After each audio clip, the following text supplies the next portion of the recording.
미국의 니키 헤일리 유엔 미 대사나 맥마스터 백악관 NSC 보좌관 등이 연일 군사 옵션을 거론하면서 이 강한 말을 하고 있습니다. 이와 더불어서 북한이 지금 수억 달러를 이 유엔의 제재가 있더라도 나머지 핵과 ICBM을 완성시키는 데 들어갈 비용 정도는 확보해 두고 있어서 제재에 아무런 어떤 문제가 없다. 제가 생각할 때 북한은 수백억 달러를 축적해 두고 있을 거라고 보고 있습니다. 그래서 북이 추가적으로 ICBM을 발사한다거나 핵실험을 할 가능성이 높고, 그래서 8월 달에 한반도 긴장이 강대강으로 치닫으면서 위기가 고조될 거라고 이렇게 지금 예측이 되고 있습니다. 북한이 8월 을지 프리덤 가디언 훈련을 핑계 삼아서 한편으로는 저강도 도발, 한편으로는 고강도 도발을 이렇게 나누어서 할 거라고 보입니다. 우리가 시각적으로 보기에는 이 고강도 도발은 재래식 형태의 도발이고, 저강도 도발은 핵실험이나 이 ICBM 발사겠죠. 사실은 그게 아니라 후자가 더 고강도 도발이고 재래식 도발이 저강도 도발인데, 우리 국민들은 눈앞에 보이는 당장 우리 앞에 불똥이 떨어지는 것만 도발이라고 생각하고 나머지 부분은 좀 우습게 하는 측면이 있는 것도 분명한 사실 아닙니까? 자, 이런 상황에서 8월달이 위태위태한데 맥마스터 안보 보좌관은 예방전쟁, 즉 프리벤티브 워를 포함한 모든 옵션을 준비하고 있다고 큰 소리를 쳤습니다. 자, 그는 중국에서 주장하는, 또 한국에서도 마찬가지로 언급한 쌍중단, 즉 한미 군사훈련과 북핵 도발 중단 부분에 대해서는 북한이 이미 핵과 미사일 도발로 한계점에 도달했기 때문에 동결을 위한 동결은 의미가 없다라고 말을 했고요. 북한이 핵무기로 미국을 위협하는 것을 차단하기 위해 전쟁을 하는 것, 즉 예방 전쟁을 이렇게 할 수 있느냐 하는 부분에 대해서는 맥마스터가 물론이다, 그것을 위한 모든 옵션을 이렇게 우리가 준비하고 있다 이야기했습니다. 예방 전쟁은 미국 내에서 거론됐던 선제 타격, 즉 프리엠티브 스트라이크와는 다르다는 겁니다.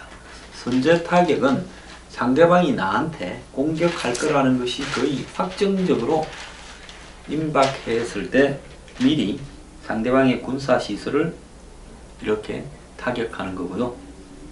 예방전쟁은 핵 위협이 닥치기 전에 미리 타격을 하는 것이, 그래서 그 핵심 요인을 제거하는 걸 이야기합니다.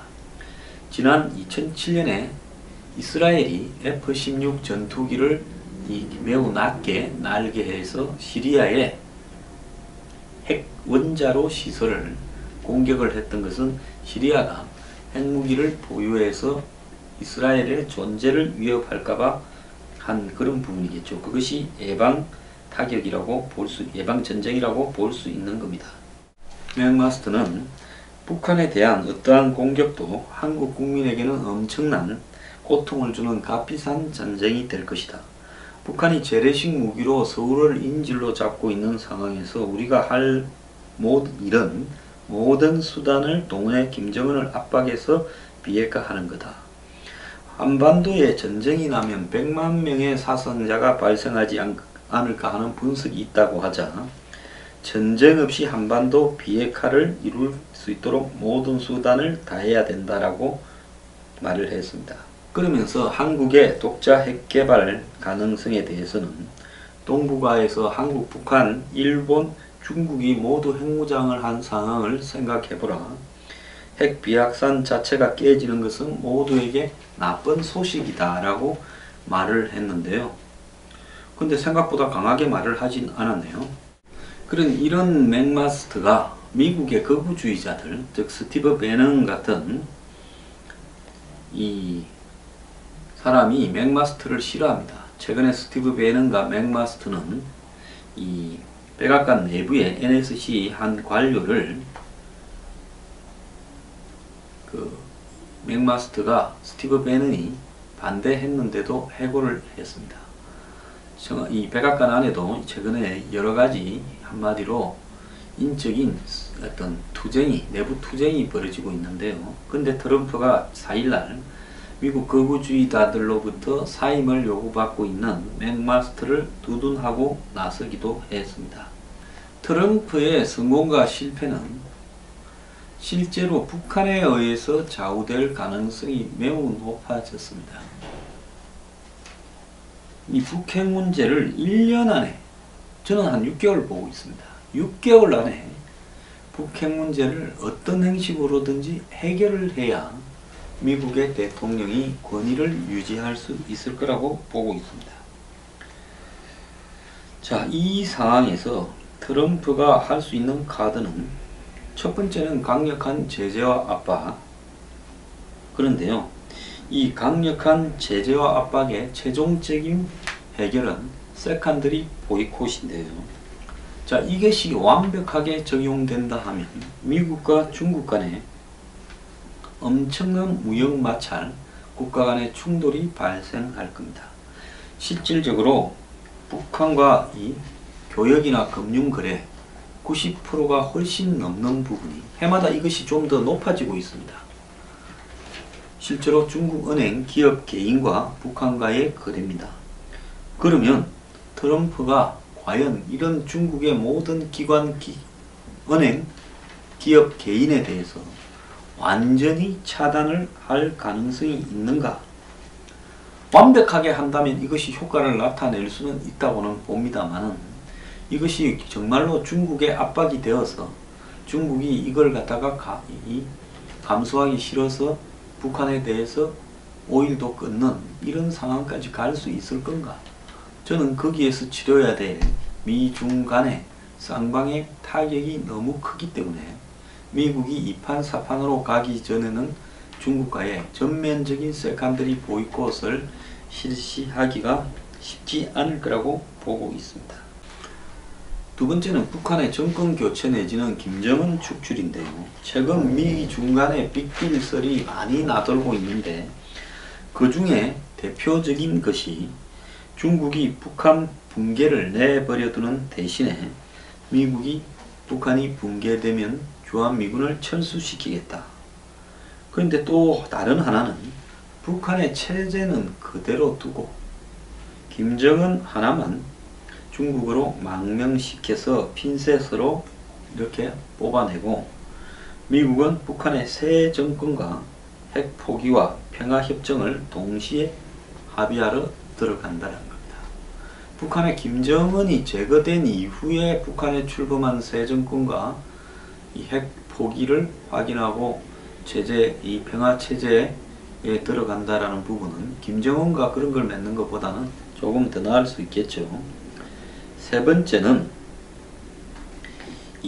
결국은 트럼프가 린지 그레이엄 상원의원 앞에서 거론했듯이 한반도 전쟁을 불사하겠다라는 부분을 정말로 실행하는가 하는 부분입니다.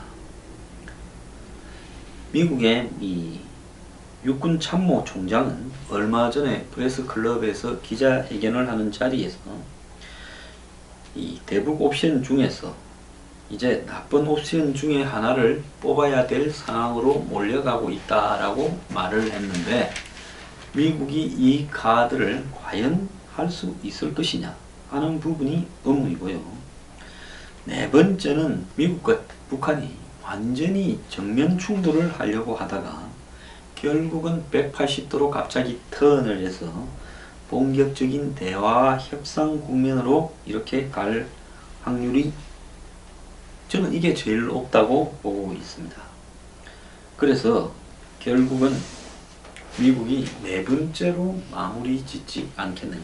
자, 요약하자면 첫 번째는 지금 하는 제재를 강화한다. 최종적으로는 세컨더리 보이콧이다. 두 번째는 즉 이 북한의 체제를 무너뜨리고 중국을 갖다가 달래기 위해서 북한을 중국 영향권에 들어가는 걸 인정해주고 주한미군을 철수한다거나 김정은만 떨어내고 북한의 바뀐 정권과 거래한다는 것. 세 번째는 전쟁을 하는 것. 즉 프리벤티브 스트라이크. 네 번째는 북한과 미국이 결국은 마지막에 딜을 한다는 거. 이렇게 지금 트럼프가 선택할 수 있는 카드가 놓여져 있습니다. 지금 오늘 박찬주 대장 부인이 이렇게 군검찰에 출두를 했습니다. 근데 최근에 벌어지고 있는 일련의 박찬주와 그 가족에 대한 폭로, 부인이 뭐 특히 갑질을 좀 심하게 했는데요. 조코파이 이야기도 나오고 종교 이야기까지 나오고 전자팔찌 이야기, 자살소동 이야기, 무슨 온갖 더러운 이야기들이 난무하고 있습니다. 솔직히 박찬주와 그 부인은요, 저는 형사처벌을 받아야 된다고 생각합니다. 다 그런데 왜 내만이라고 이야기하지 말고요. 지금 왜 제일 먼저 이렇게 심하게 터졌는가를 생각을 해볼 필요가 있다고 봅니다. 혹자는 이 무슨 박찬주가 독사판이 여전히 해서 김관진 인맥이다 해서 국내 인맥 청산 문제로 이 문제를 제기하고 있는 거 아니냐, 그럴 수도 있다고 보고 그 가능성도 인정을 합니다. 그렇다 하더라도 이런 일들 중에 이미 상당수가 사실로 확인된 만큼 지금 이 일의 배경이 어떻든 한국군이 이 문제를 짚고 넘어가야 된다. 그런데 지금 대한민국 군에 남아있는 이런 오래된 잘못된 관행, 즉 당번병, 그 다음에 공감병들의 관행은 너무나 오래된 문제입니다. 저도 31개월에 가까운 기간 동안 현역 병으로 군 근무를 했습니다. 그러면 저도 그 오랜 기간 동안에 벌어지고 있는 공감병 그리고 당번병의 문제를 왜 모르겠습니까? 자, 그 문제의 배경에는 또 하나의 문제가 있습니다. 솔직히 말하면 군에 매년 요즘에 이제 군 자원이 모자란다 하지만은 수많은 군 자원들이 넘쳐났고 그 중에 하도 군에서 사람이 남아서 방위병인이 요즘은 이제 공익이라고 이름이 바뀌었지만 이런 걸로 사실상 군 근무를 할 필요가 없는 사람을 병력을 때우게 하기 위해서 이런저런 행태로 편법으로 운영을 했고 또 더 나아가서 석사장교 육개장 해서 온갖 형태로 손을 쓰면 군생활을 빠져나가거나 짧게 하거나 편하게 하기 위한 일들이 난무했습니다. 그러다 보니 군에서 사람을 쓰는 것은 돈 안 들이고 공짜로 노예를 부리는 것처럼 하는 생각하는 풍조가 아주 파다했고 더 나아가서 그렇게 이 군에 오는 인력들 중에서는 좀 더 편한 데서 군대 생활을 때우고자 하는 욕구도 많았고 그래서 보직을 어디를 받는가 하는 부분을 가지고 또 백이 사용되기도 했습니다. 그래서 일부는 사람의 그냥 학력이나 이런 걸 보고 당번병으로 하기도 했지만은 무슨 운전 자격증이나 더 나아가서 백으로 이런 당번병이나 관사병, 공감병으로 빼기도 했습니다. 왜? 군에서 일반 매일 전투병으로서 내지는 전투병에 준하는 특기병으로서 내무생활을 하면서 정상적인 생활을 하는 사람 입장에서 봤을 때는 당번병이나 관사병이나 이런 공감병들이 하늘의 보직같이 느껴졌죠. 심지어 뭐 사령관이나 지휘관 운전병도 완전히 남들이 부러워하는 자리였죠. 자, 그러다 보니까 백을 써가지고 이 당번병이나 관사병이나 한마디로 이런 이 공감병으로 빠지려고 하는 일도 비일비재했습니다. 솔직히 군에 가서 제일 편한 게 뭐냐 하면 점호받고 내무생활 하는 거에서 빠지는 거. 군대 생활 경험이 있는 사병으로 간 사람들은 거의 전부가. 군에서 제일 힘든 게 뭐냐 하면 무슨 훈련하거나 이 낮에 일하는 게 아니라, 근무하는 게 아니라 저녁에 또는 휴일에 내무반에서 고참에 시달리고 서로 간에 이 군기 잡히고 하는 일들이 제일 피곤한 일이었다라고 늘 기억을 할 겁니다. 군대 갔다 온 사람 다 알잖아요. 그렇기 때문에 군에서 틈만 나면 제일 빠져나가고 싶었던 것이 내무생활 안 하는 거. 밤에 이 총 들고 근무 나간다고 보초 안 나가는 거. 점호 안 받는 거. 그것이 제일 좋은 거였습니다. 오죽하면 유격훈련 가라 하면 내무생활 안 하고 근무 안 한다 해서 유격훈련 가는 거 좋아하는 사람도 있었습니다. 자, 이런 상황에서 저런 어떤 당변병이나 공감병 문제가 해결되지 않고 내려왔고, 솔직히 군 내에서는 저런 문제들에 대해서 별 심각성을 인식하지도 않았습니다.